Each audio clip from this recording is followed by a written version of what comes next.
Last week, I spent 4 days at a Tony Robbins event, and there was one concept that hit me so deeply that I couldn't stop thinking about it. He called it your emotional home. Tony said, no matter where you live, no matter what you have, you will always return to your emotional home. And the moment he said that, something clicked.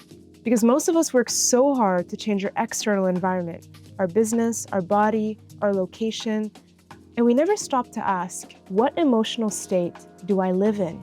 Think about it. Some people live in an emotional state of stress. Others live in gratitude. Some constantly return to frustration, anger, or fear, no matter how much success they build. It's like moving into a new house, but bringing the same furniture. New walls, same chaos. Your emotional home is that familiar state that your nervous system always finds its way back to when life quiets down. It's your baseline.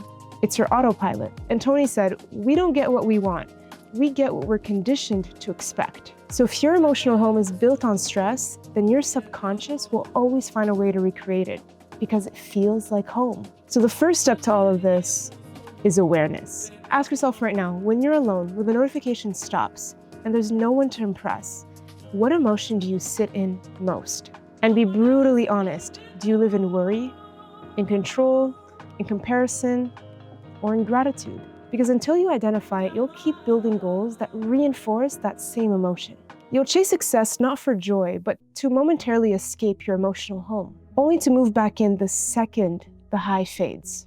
Tony said something I'll never forget. He said, change your state and your story will follow. That's why affirmations don't work if your nervous system doesn't believe them. You can't chant, I'm confident, while your body is curled up in a ball, shallow breathing, and you're just scrolling for validation. Your physiology betrays your psychology. And when you stand tall, breathe deep, and move your body, your emotional home starts to change brick by brick. Because emotion is created by motion. And that's not motivational fluff, that's neuroscience. Every time you change your posture, your breath, your focus, you're literally rewiring your nervous system to feel something new. There was a woman standing beside me in one of the sessions, and she was in her 30s. And when the music got loud and the crowd started jumping, she froze. And then she cried. Later, she told me that for years, her default emotion was pressure. She was always performing, achieving, and fixing. Even her joy came with a checklist. And right there, surrounded by 10,000 strangers, she made the decision. And she said to me, I'm giving myself an emotional eviction notice. She was so calm and she was so certain about it. I could just feel how assertive she was because she finally understood that you can't keep living in the feelings that built you. You can move out because peace, after all, is still a place. Because sometimes the boldest thing you can do is relocate. So here's the pattern. The emotional home is built by 3 bricks. Number 1 is your focus. This is what you consistently think about. Number 2 is your language. We spoke about this yesterday at day 10, but these are the words that you use to describe your life. And number 3, your physiology. This is the way you move and breathe. Tony calls this the triad. Change any one of those and you'll start to shift the whole structure. If you focus on what's missing, use disempowering language, and collapse your posture, you'll always feel powerless. But if you focus on what's good, speak with strength, and move with certainty, you'll build confidence. Your body is the key to your emotional home. And here's the wild part. Most people are addicted to their emotional home, even if it's painful, because the human brain loves what's familiar even more than what's healthy. If chaos is what you grew up in, then peace might feel boring. If anxiety was normal, calm feels suspicious. So we recreate the patterns we say we hate because it feels like us. That's why you keep finding the same problems in new jobs, new relationships, new cities. It's not the world repeating itself, it's your emotional home decorating your reality. So how do you rebuild? You do what Tony teaches, conditioning. You condition your nervous system to associate pleasure with the emotions you want to live in, and pain with the ones you don't. That means celebrating gratitude so often that it becomes your default. Breathing calm so deeply that it becomes addictive. Interrupting stress the moment it shows up, not until it explodes. Every morning since that event, I've been asking myself, what emotional state am I choosing to live in today? If I feel pressure, I stop, I stand up, I take 3 deep breaths, and I change my body first. Because you can't think your way out of a bad emotional state. You have to move out of it. And the more you practice, the faster you shift. It's like building muscle memory. Your emotional home has guests too.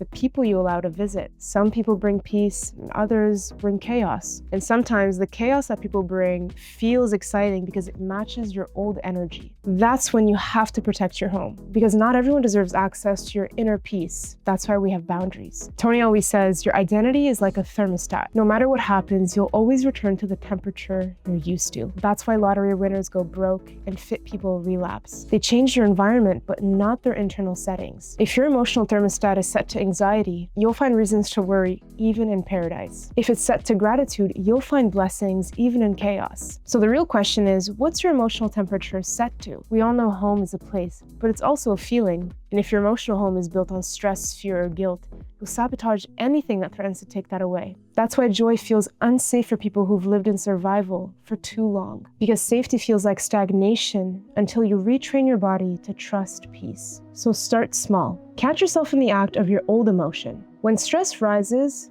smile. When you feel your anxiety creeping in, breathe slower. When anger flares, move your body. Don't sit in it.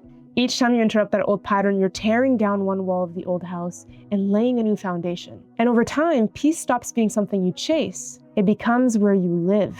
When I look back at the last few years of when I first started my career, I was trying to build a business, I was chasing success, and I realized that my emotional blueprint was designed for survival. I felt like I was constantly fighting to perform, to achieve, to succeed. Even my joy was measured in productivity. And that version of me built the house that this version of me is learning to live in. And after a couple of years, my emotional home now is built on gratitude and grace. And that shift changed everything for me. 100 Bold isn't just about showing up, it's about who shows up. If you're operating from anxiety, even your bold moves will feel like survival. But when you operate from peace, your actions come from overflow, not emptiness. Boldness built on stress burns out, but boldness built on peace compounds. That's why Tony's concept is important here, because you can't build a bold life while renting fear. You have to move. Every day you practice your emotions, whether you realize it or not. You're rehearsing frustration or you're rehearsing joy. And what you rehearse becomes who you are. So if you want to become unshakable, you can't just change your thoughts. You must condition your nervous system to stay grounded under pressure. That's why Tony always says, energy is life, because when you own your energy, you own your direction. What if starting today, you set emotional standards the same way you set business goals? Standards like, I no longer tolerate anxiety as my baseline. I refuse to let someone else's chaos rent space in my peace. I will condition joy until it feels normal. That's the kind of discipline that no one talks about. Emotional discipline. Tony says the strongest force in human personality is the need to remain consistent with how we define ourselves. So if you see yourself as an anxious person, your brain will fight to stay that way, even against your own progress. You have to redefine yourself at the identity level. I'm someone who lives in peace. I'm someone who leads with certainty. I'm someone who can hold pressure without collapsing. Say it until it becomes who you are. It's messy. Some days you'll relapse into old patterns, and that doesn't mean you failed. It just means you're renovating. Every time you catch yourself and choose differently, that's one more brick laid in your new foundation. And just like renovating a house, it takes dust, noise, and patience before it feels like home again. When you start living in gratitude after years of stress, your body will reject it at first because peace feels like absence. But keep going. Stay in it long enough and your nervous system will start to crave it. That's when you know the move is complete. And you'll notice people acting differently when you change your emotional home. Some will be inspired, others will resist it because your calm threatens their chaos. And when that happens, don't shrink back to make them comfortable. Your peace is your power. And the people meant for your next chapter will match your frequency. But when you've conditioned peace, you don't break, you bend. You stop reacting and start responding. You can visit frustration, fear, or anger, but you always come back to peace. So here's what I want you to remember. You can't live a bold life in a broken emotional home. No success will sustain itself until you renovate where you live internally. Because at the end of the day, you don't rise to your goals. You fall to your emotional home. So take 5 minutes today and write down. 1. What emotion do you currently live in? 2. What emotion do you want to live in? And 3. What is one ritual that can start bridging the gap? Then commit to conditioning that new state every day until it becomes automatic. Tony said, trade your expectations for appreciation and your whole life changes in that moment. And he was right, because when you live in appreciation, every breath feels like enough. When you live in peace, every action feels purposeful. And when you live in love, boldness feels effortless. This is day 11 out of 100 bold days. It's the day you stop chasing boldness and start living from it. So welcome home. Comment day 11 out of 100 and start your own streak. I appreciate you so much, and I hope you have an amazing day, and I'll see you tomorrow at 7 a.m.